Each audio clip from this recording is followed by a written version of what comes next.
araw mga kaibigan, narito ulit tayo sa panibagong kwento ng buhay.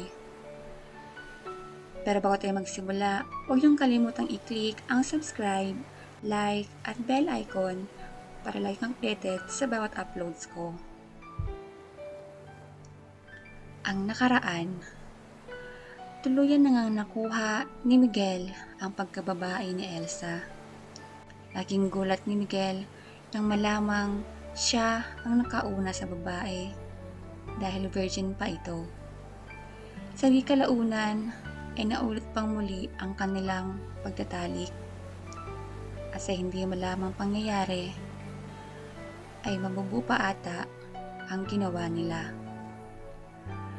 Narito ang 3 kabanata.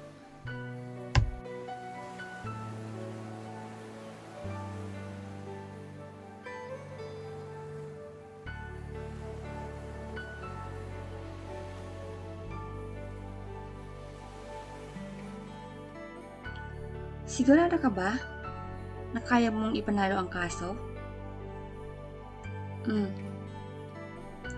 Tumango si Miguel sa katanungan ni Lara. Hindi niya inaakala na magkikita pa ulit sila at para bang binigyan siya ng kung sino ng isang pagkakataon.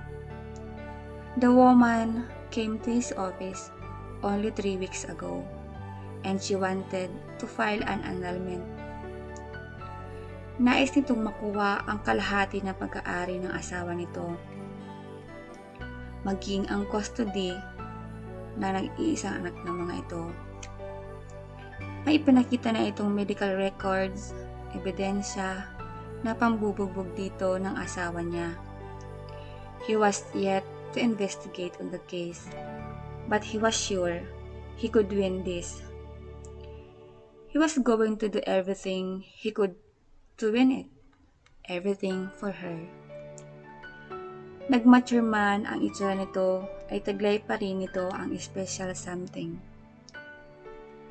Kung bakit hindi niya nagawang malimot ito sa pagdaan ng panahon.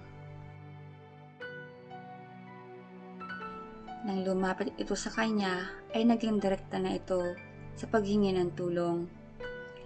She said her husband left her kneel. Iyon ay pagkatapos pang bugbugin ito.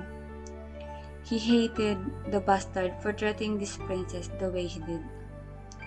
Nangako sa ritong siya ang bahala rito. He didn't care about this. At nagpasya siyang sagutin ang lahat ng gastos. And he was going to win her case. At kapag nangyari yon, ay baka sakaling sa wakas ay mabuo na ang mga pangarap niya.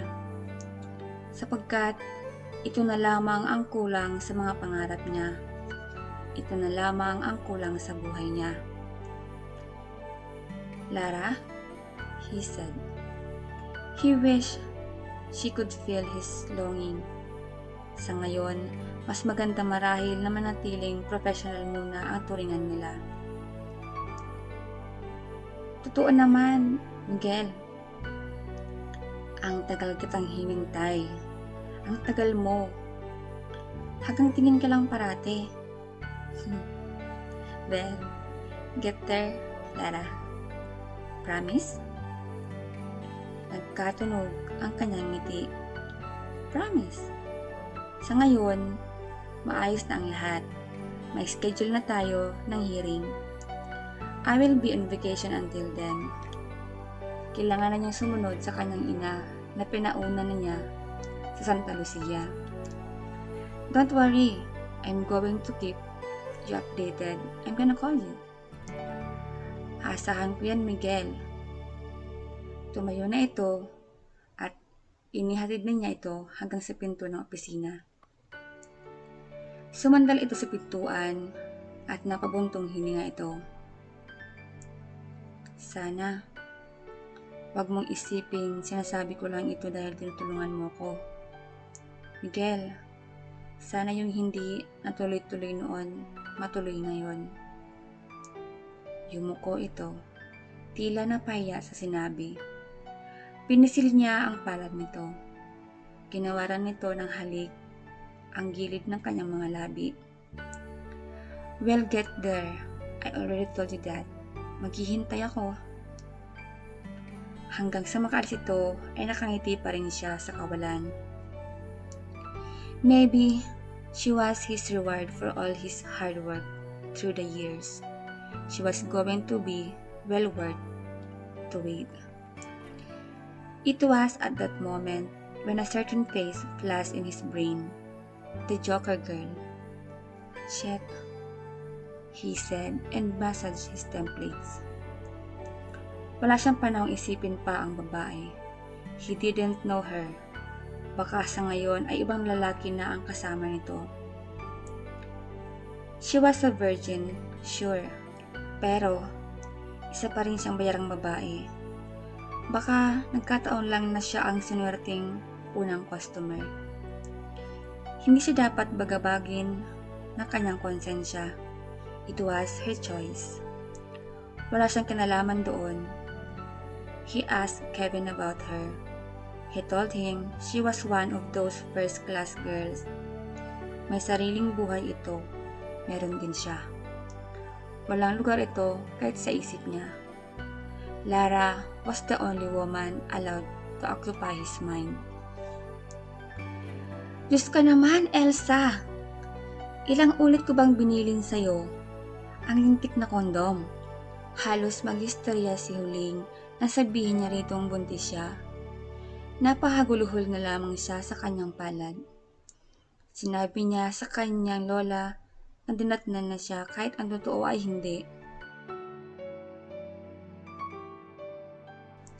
Bumili siya ng home pregnancy test kit at doon ay kanyang nabatid ang hinala ng lola niya. Buntis nga siya.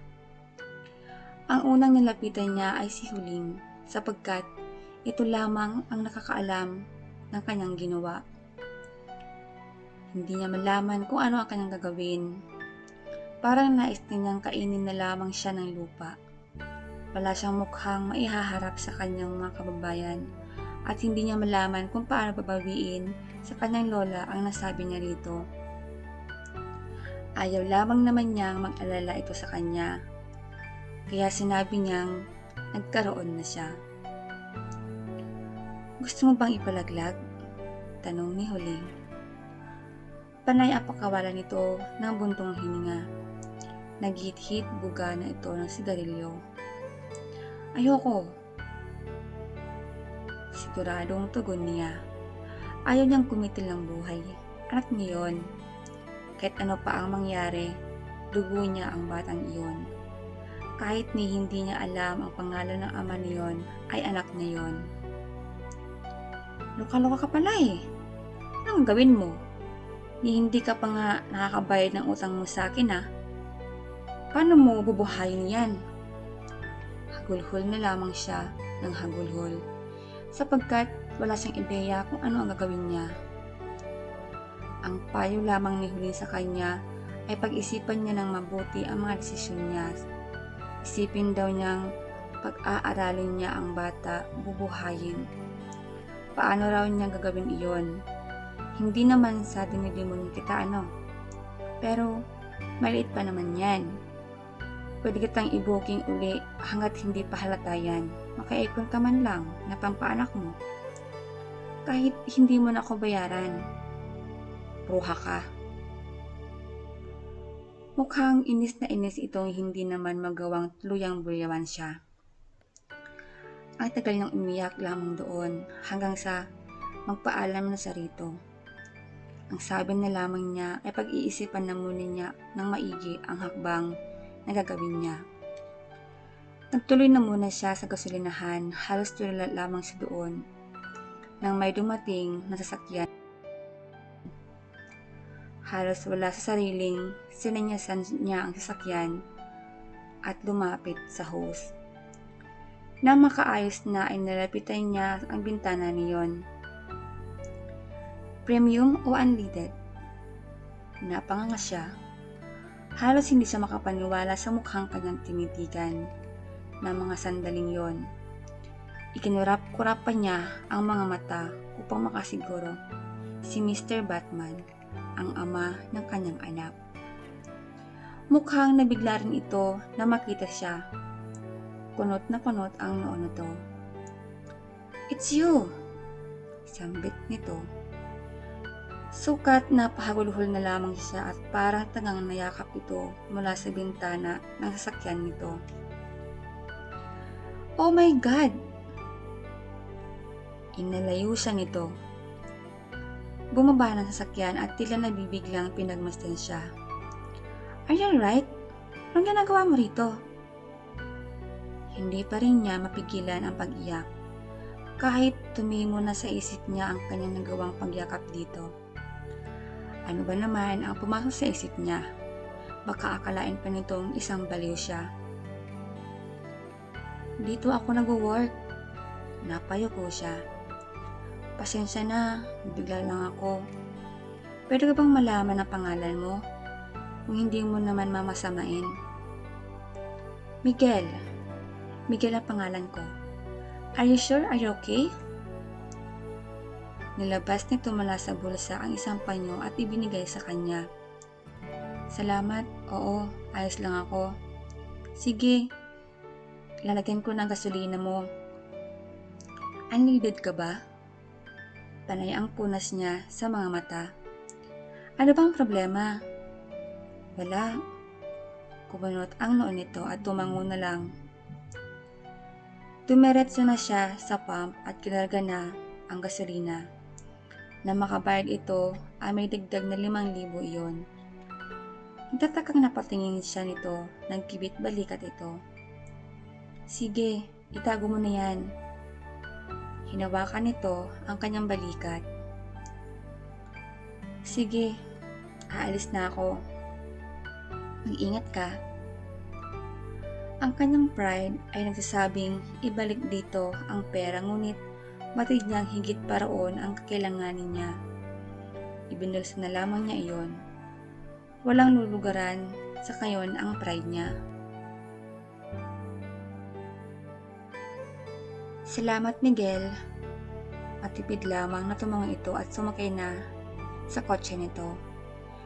Nakamasid lamang siya hanggang sa mawala na sa paningin niya ang sasakyan nito. Naunawaan niyang hindi man lamang niya nabanggit ditong magiging ama na ito.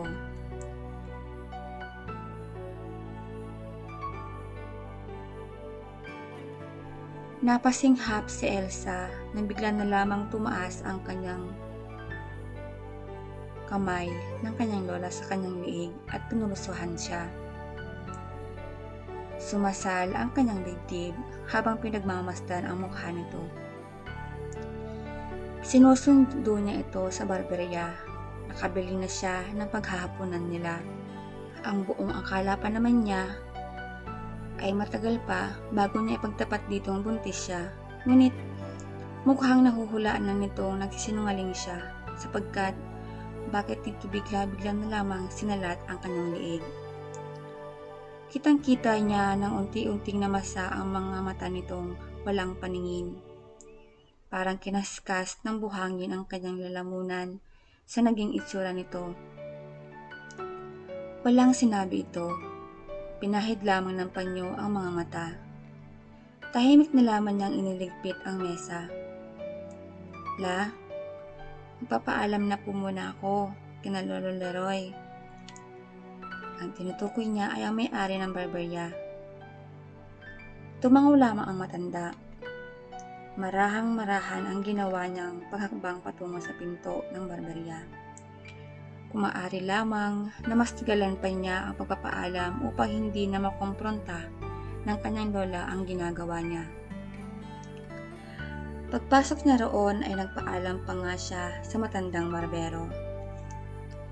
"Lolo, ano na po kami ni Lola." "Hala, mag-ingat kayo." Isa-isang tinanguan niya ang mga katandaang naroroon. Noon, natigilan siya sapagkat katabi ni Lolo Mael ang mahabang bangko roon ay walang iba kundi si Miguel. Nakatingin din lamang ito sa kanya. Tila nag-aalala na nagtataka na hindi niya maunawaan. Humahip ang kanyang dibdib. Ano ang ginagawa ng lalaki roon? Elsa, apo. Ito nga pala ang pamangkin kong si Miguel. Miguel? Miguel? Si Elsa, ang apo ni Ising. Hindi pa yata kayo nagkakakilala. Bihira itong umuwi rito. Pakilala ni Lolo Mael. Para siyang binuhusan ng malamig na tubig. Kaagad na naisip niya na baka sabihin ng lalaki sa lola niya ang lahat. Biglang-bigla ang kanyang pagpihit at kung gaano siya kabagal lumapit sa pinto, ay siyang bilis ng kanyang pagbalik sa kanyang lola. Mabilis na inakay nito palayo roon. Abay, ano ba't baka ako'y madapa po? Reklamo nito ng maya-maya. Naunawaan niyang kapwa sila hinihingal, pinagpapawisan siya ng malamig. Kitang-kita niya ang panginginig sa kamay niya. Nalamig ka, puna ng lola niya. Wala nang luhang umaagos sa mga mata nito. Hindi na siya umimik hanggang sa makarating sila sa bahay nila. Kakain na po, la. Sabihin mo nga sa akin, apo, kung sino ang ama niyang dinadala mo. Wala pong ama, la. Tumaas ang tinig nito. Maaari bang walang ama?